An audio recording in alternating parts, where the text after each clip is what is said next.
राधे राधे, हरे कृष्णा। आज भगवत गीता का अध्याय 2 का 11वां श्लोक, जो कि इस प्रकार है।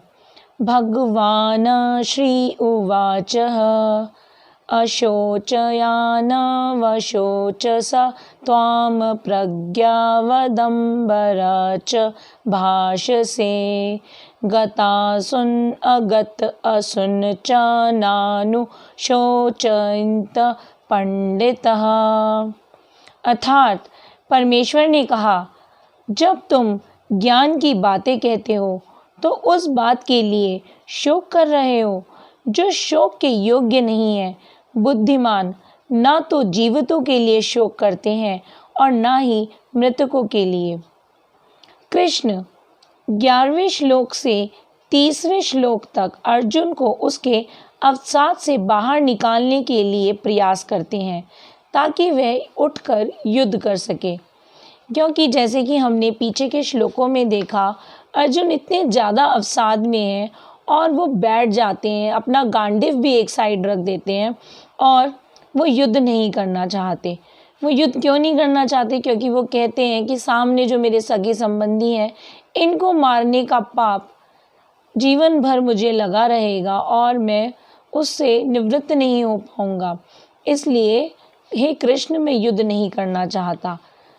और फिर वो 10वें श्लोक में कृष्ण को अपना गुरु बना लेते हैं, स्वयं शिष्य बन जाते हैं और कृष्ण से कहते हैं, अब आप मुझे जो आज्ञा देंगे, जो समझाएंगे, वो मैं आपकी बात सुनूंगा। तो कृष्ण कहते हैं, तुम शोक में हो, किसके लिए? इन धृतराष्ट्र के पुत्रों के लिए, और तुम बातें करते हो ज्ञान की।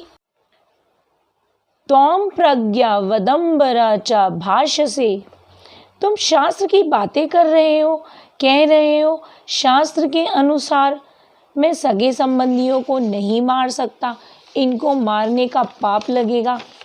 कृष्ण कहते हैं, तुम ज्ञानी तो बिल्कुल नहीं हो, क्योंकि जो ज्ञानी होता है वो पंडित होता है।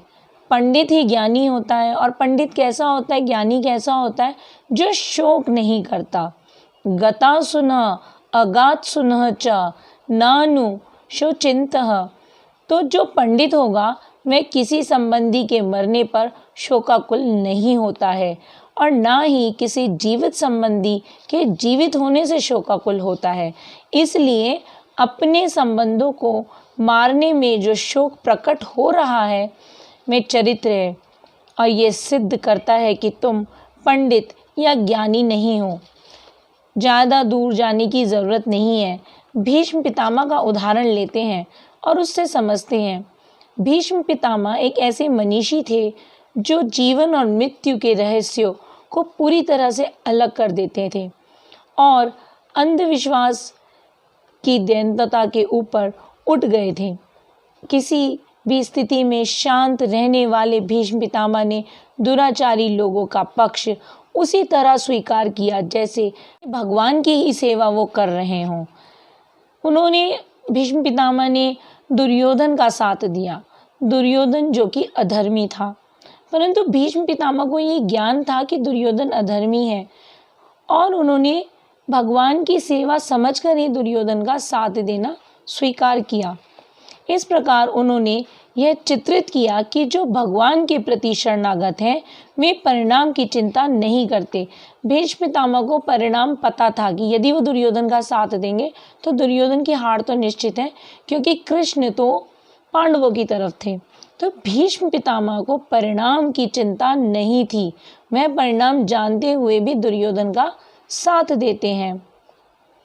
तो ये चित्रित करते हैं भीष्म पितामह कि जो ज्ञानी व्यक्ति होता है उसको परिणाम की चिंता नहीं होती, वे केवल अपने कर्तव्य का पालन करते हैं।